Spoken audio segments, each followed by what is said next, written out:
Hello friends, welcome to my YouTube channel. आज हम पढ़ेंगे एक्सपोनेंट्स। एक्सपोनेंट्स का मतलब क्या होता है?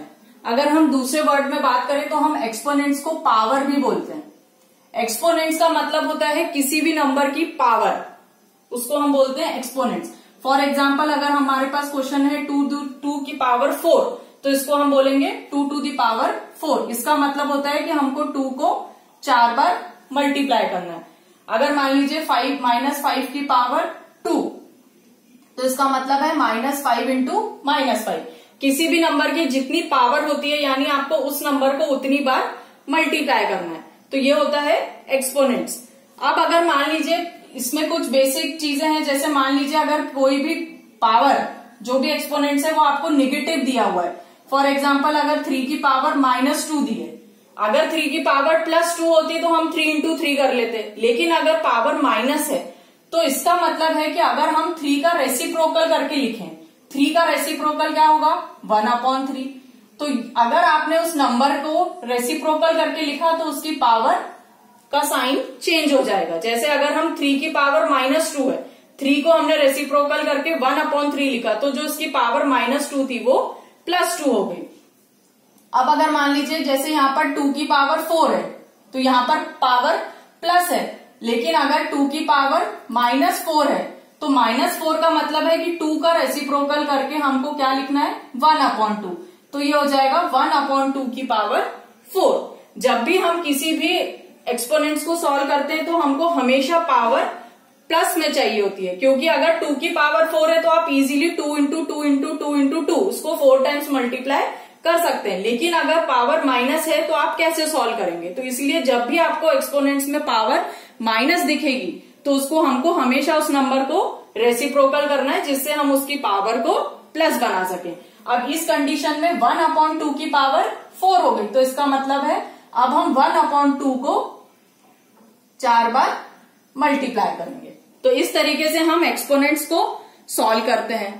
अब अगर हम लॉज ऑफ एक्सपोनेंट्स की बात करें तो इसमें कुछ बेसिक लॉज होते हैं जिसको हम यूज करते हैं। लॉ ऑफ एक्सपोनेंट्स यानी कुछ रूल्स हैं, कुछ लॉ हैं जो हम यूज करते हैं। जैसे अगर हम फर्स्ट लॉ की बात करें तो फर्स्ट लॉ है, अगर मान लीजिए आपका बेस कॉमन है, फॉर एग्जाम्पल अगर 2 की पावर 5 इंटू 2 की पावर 6 है, अगर आपको इसको सॉल्व करना है तो क्या होगा? 2 की पावर 5 इंटू 2 की पावर 6। अगर आपको ये क्वेश्चन दिया है तो सबसे पहले आपको बेस चेक करना है। अब इसमें 2 की पावर 5, तो 5 जो है वो हो गई पावर और 2 जो है वो हो गया बेस। तो इसमें यहां पर बेस कितना है? 2। इधर भी बेस कितना है? 2। इसका मतलब दोनों ही साइड जो दो वैल्यूज को हम मल्टीप्लाई कर रहे हैं उन दोनों का बेस कॉमन है, बेस सेम है। तो जब भी बेस कॉमन होता है और बीच में मल्टीप्लीकेशन का साइन होता है तो हम पावर्स को ऐड करते हैं। तो यहां पर इस 2 की पावर क्या है? 5 और इधर 6, तो ये हो जाएगा 5 + 6, यानी आप डायरेक्टली लिख सकते हैं 2 की पावर 11। सिमिलरली अब एक और एग्जांपल देखते हैं। देखिए, मान लीजिए अगर -3 की पावर -2 दी है और यहां पर -3 की पावर -1 दी है। अब अगेन हमको पहले बेस चेक करना है। यहां पर बेस है -3, इधर भी बेस है -3। अगर दोनों साइड बेस कॉमन है, सेम है और बीच में मल्टीप्लाई का साइन है, तो हमको पावर्स ऐड करनी है। बेस हम वही लिखते हैं -3 और पावर्स ऐड होंगी। तो अब यहां पर पावर है -2, ऐड करना है तो इसलिए हम पहले प्लस साइन बनाएंगे, और इसकी पावर है -1, तो हम इसको अभी ब्रैकेट में लिखेंगे। तो ये हो जाएगा -3 की पावर, ये हो जाएगा आपका -3 की पावर -2 एंड प्लस -1, तो ये हो गया -2 -1। तो इसका मतलब है -3 की पावर -3। क्योंकि दोनों माइनस है तो माइनस साइन के संग डिजिट्स ऐड हो जाएंगे।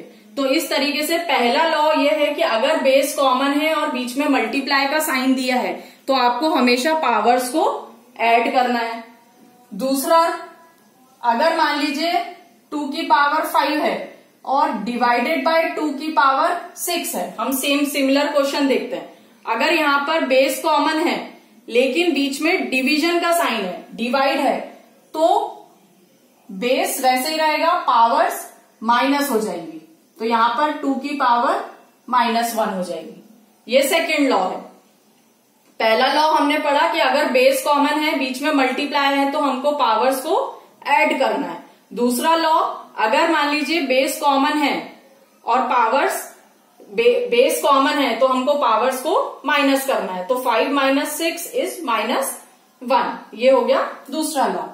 तीसरा लॉ, अगर मान लीजिए यहां पर 2 की पावर 2 है और होल में पावर 4 है, इसका मतलब है पहले हम 2 की पावर 2 ले रहे हैं और फिर उस पूरे की होल पावर 4 है, यानी डबल पावर्स हैं। तो जब भी इस तरीके से दिया रहेगा तो हम क्या करेंगे, 2 जो बेस है उसको एज इट इज रखेंगे और ये दोनों पावर्स मल्टीप्लाई हो जाएंगे, तो 4 2 जा 8। तो यहां पर हम लिख सकते हैं इसको 2 की पावर 8। तो ये हो गया हमारा थर्ड लॉ।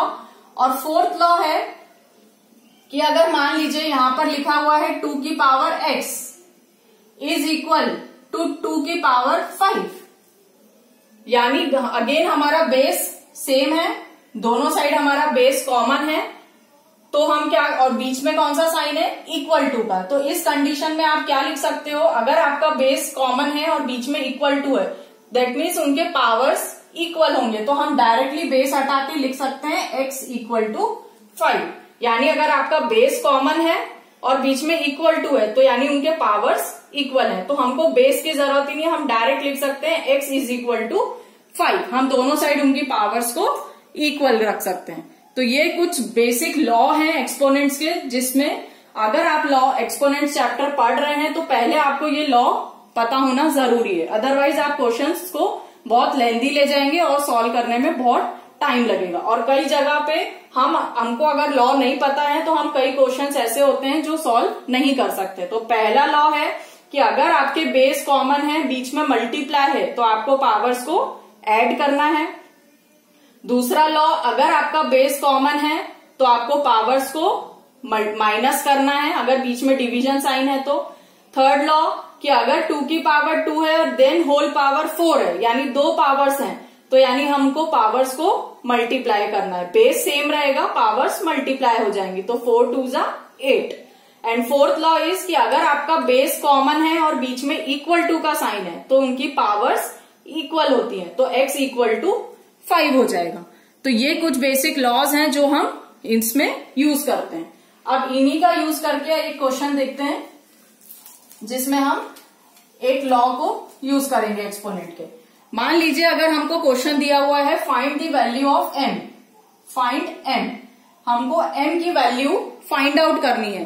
अगर क्वेश्चन इज कि -3 की पावर है m+1 मल्टीप्लाई, अगेन बेस है हमारा -3 की पावर है 5 इज इक्वल टू -3 की पावर है 7।